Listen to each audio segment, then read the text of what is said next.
it's a slightly different one, because the other one I replaced twice in less than a year. Or like this time that it died was the second time, so I didn't want to buy the same one because it's not really a good track record. So we have a different kind, and I can move it closer because if it's backward, you get a good eyeful of my iPad, which really isn't that big of a deal, I guess. I I guess we can leave it back there. Anywho, yeah. So this is the new ring light. All the buttons are actually on the light itself, so I can adjust it pretty easily. We're gonna leave it on the brighter one though. This is my iPad I read off of, my microphone. Let's go.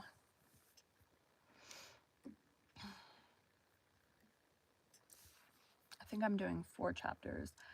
It is a Sunday for me right now. I'm trying to get, I have 2 days in a row where I can't record podcasts, so we're going to try to get it knocked out.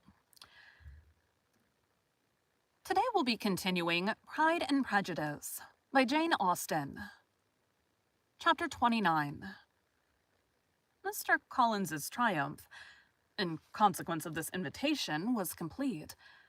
The power of displaying the grandeur of his patroness to his wondering visitors, and of letting them see her civility towards himself and his wife, was exactly what he had wished for. And that an opportunity of doing it should be given so soon was such an instance of Lady Catherine's condescension as he knew not how to admire enough.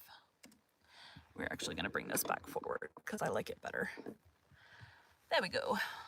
So I do things like a TikTok live for audiobooks, and I prefer to have it where I can read the stuff. Okay, Mr. Collins' voice. You allude. I confess, said he, that I should not have been at all surprised by her ladyship's asking us on Sunday to drink tea and spend the evening at Rosings. I rather expected, from my knowledge of her affability, that it would happen. But who could have foreseen such an attention as this? Who could have imagined that we should receive an invitation to dine there? An invitation, moreover, including the whole party. So immediately after your arrival. Sir William. Off to my side, in case you want to know, is the computer that I record on. What a charming amusement. I am the less surprised at what has happened, replied Sir William, from that knowledge of what the manners of the great really are, which my situation in life has allowed me to acquire. About the court, such instances of elegant breeding are not uncommon. Scarcely anything was talked of the whole day, or next morning, but their visit to Rosings. Mr. Collins was carefully instructing them in what they were to expect, that the sight of such rooms, so many servants, and so splendid a dinner might not wholly overpower them. When the ladies were separating for the toilette, toilette. I think it's toilette. I said that wrong for a very long time, but I think it's toilette.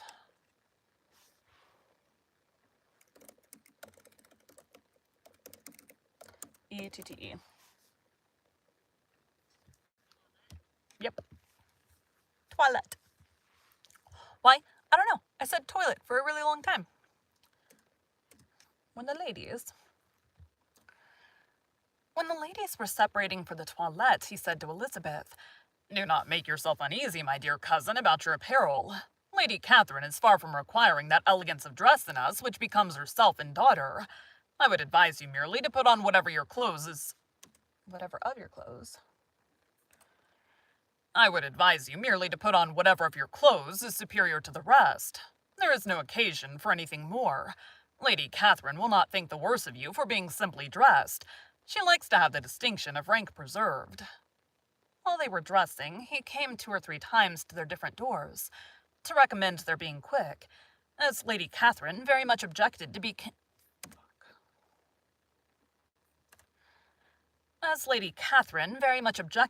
kept waiting for her dinner.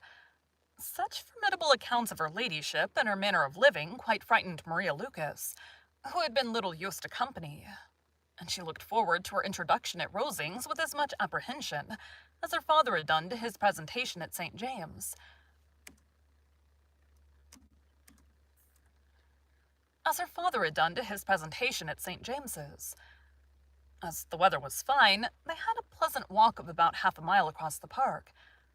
Every park had its beauty and its prospects, and Elizabeth saw much to be pleased with, though she could not be in such raptures as Mr. Collins expected the scene to inspire, and was but slightly affected by his enumeration of the windows in front of the house, and his relation of what the glazing altogether had originally cost Sir Lucas de Bourgh. When they ascended the steps to the hall, Maria's alarm was every moment increasing, and even Sir William did not look perfectly calm. Elizabeth's courage did not fail her. She had heard nothing of Lady Catherine that spoke her awful from any extraordinary talents or miraculous virtue, and the mere stateliness of money and rank she thought she could witness without trepidation.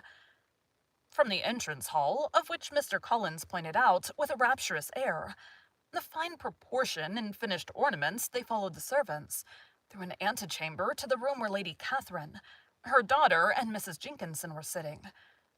Her ladyship, with great condescension, arose to receive them, and as Mrs. Collins had settled it with her husband that the office of introduction should be hers, it was performed in a proper manner, without any of those apologies and thanks which he would have thought necessary. In spite of having been at St. James's,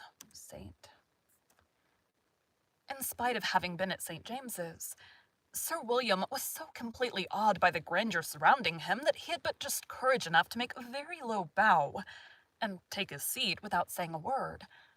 And his daughter, frightened almost out of her senses, sat on the edge of her chair, not knowing which way to look. Elizabeth found herself quite equal to the scene, and could observe the three ladies before her composedly. Lady Catherine was a tall, large woman with strong marked features, which might once have been handsome. Her air was not conciliating, nor was her manner of receiving them such as to make her visitors forget their inferior rank.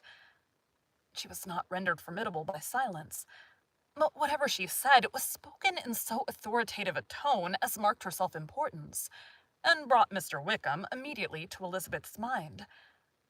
And from the observation of the day altogether, she believed Lady Catherine to be exactly what he had represented. When, after examining the mother, in whose countenance and deportment she soon found some resemblance of Mr. Darcy, she turned her eyes on the daughter, she could almost have joined in Maria's astonishment at her being so thin and so small. There was neither in figure nor face any likeness between the ladies. Miss de Bourgh was pale and sickly. Her features, though not plain, were insignificant. She spoke very little, except in a low voice, to Mrs. Jenkinson, in whose appearance there was nothing remarkable, and who was entirely engaged in listening to what she said, and placing a screen in the proper direction before her eyes. After sitting a few minutes, they were all sent to one of the windows to admire the view, Mr. Collins attending them to point out its beauties, and Lady Catherine kindly informing them that it was much better worth looking at in the summer. The dinner was exceedingly handsome, and there were all the servants and all the articles of plate which Mr. Collins had promised, and as he had likewise foretold, he took his seat at the bottom of the table by her ladyship's desire, and looked as if he felt that life could furnish nothing greater. He carved and ate and praised with delighted alacrity, and every dish was commended first by him and then by Sir William, who was now enough recovered to echo whatever his son-in-law said, in a manner which Elizabeth wondered Lady Catherine could bear. But Lady Catherine seemed gratified by their excessive admiration, and gave most gracious smiles, especially when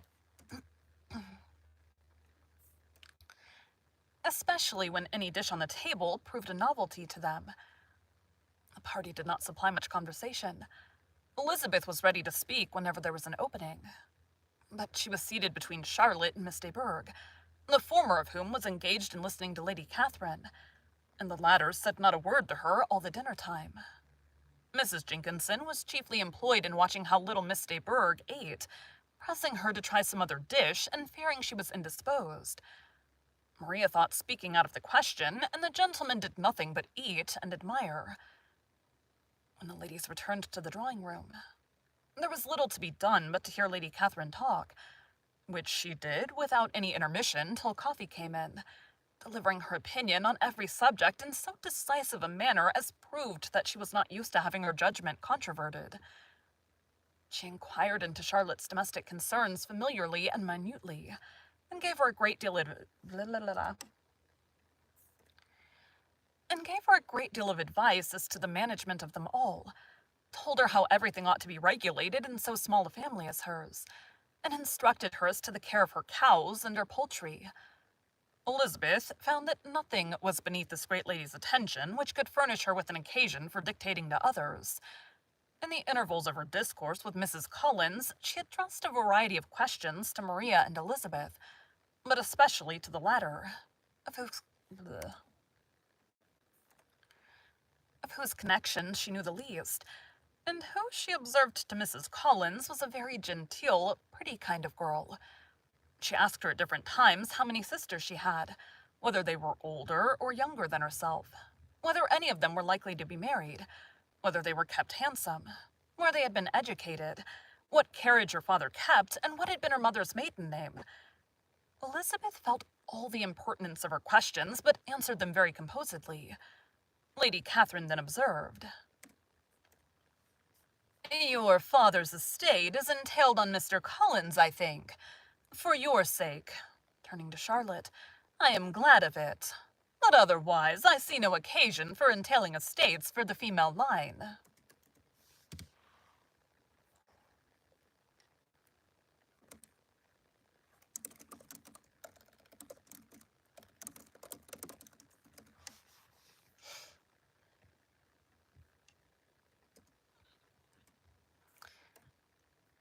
But otherwise,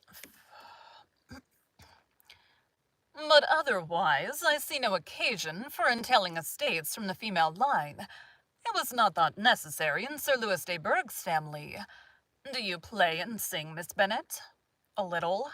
Oh, then, some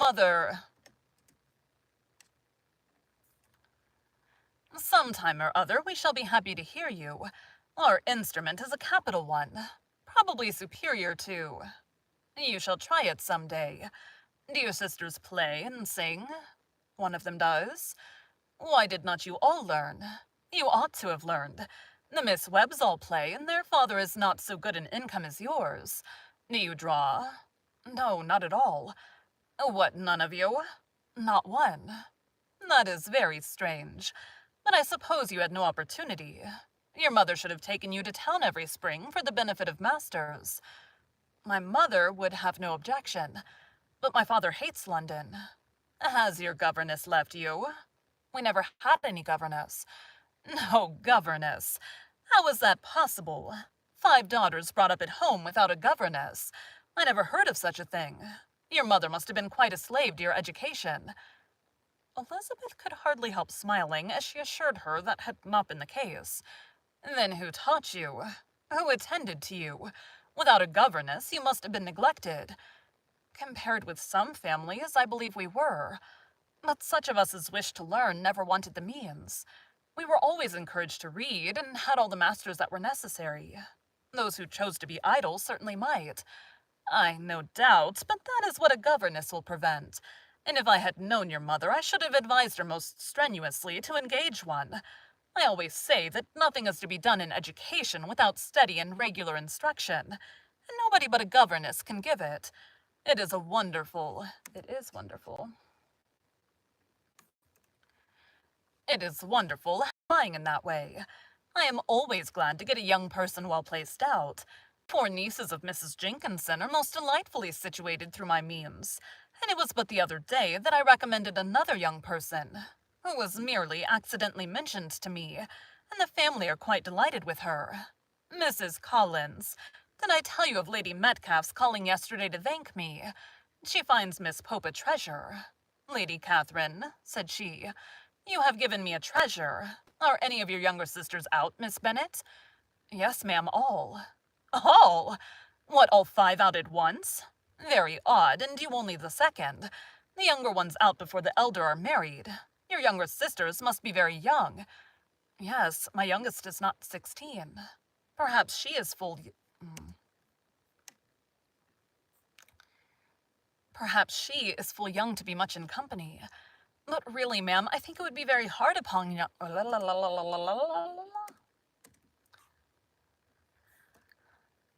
But really, ma'am, I think it would be very hard upon younger sisters that they should not have their share of society and amusement, because the elder may not have the means or inclination to marry early. The last-born has as good a right as...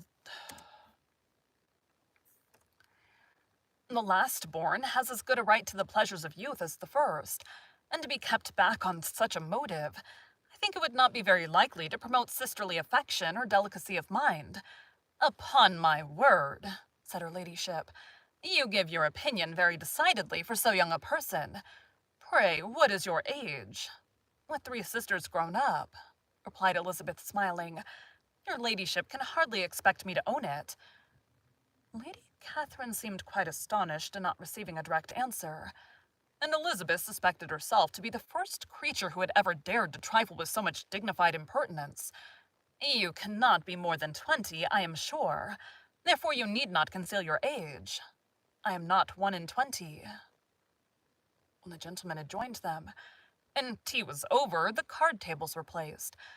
Lady Catherine, Sir William, and Mr. and Mrs. Collins sat down to quadrille, and as Miss de Bourgh chose to play at casino, the 2 girls had the honor of assisting Mrs. Jenkinson to make up her party.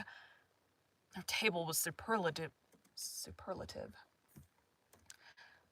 Their table was superlatively stupid. Scarcely a syllable was uttered that did not relate to the game, except when Mrs. Jenkinson expressed her fears of Miss de Bourgh's being too hot or too cold, or having too much or too little light. A great deal more passed at the other table. Lady Catherine was generally speaking, stating the mistakes of the 3 others, or relating some anecdote of herself.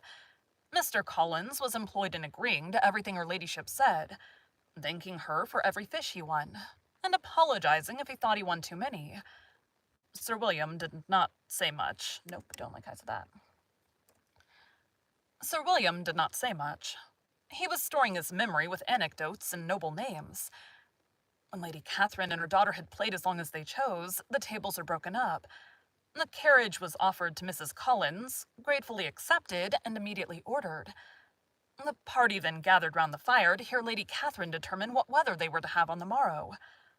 From these instructions they were summoned by the arrival of the coach, and with many speeches of thankfulness on Mr. Collins's side, and as many bows on Sir William's, they departed. As soon as they had driven from the door, Elizabeth was called on by her cousin to give her opinion of all that she had seen at Rosings, which, for Charlotte's sake, she made more favourable than it really was. But her commendation, though costing her some trouble, could by no means satisfy Mr. Collins, and he was very soon obliged to take her ladyship's praise into his own hands. Thank you for joining Bite at a Time Books today, while we read a bite of one of your favorite classics. Again, my name is Bree Carlile, and I hope you come back tomorrow for the next bite of Pride and Prejudice. Okay.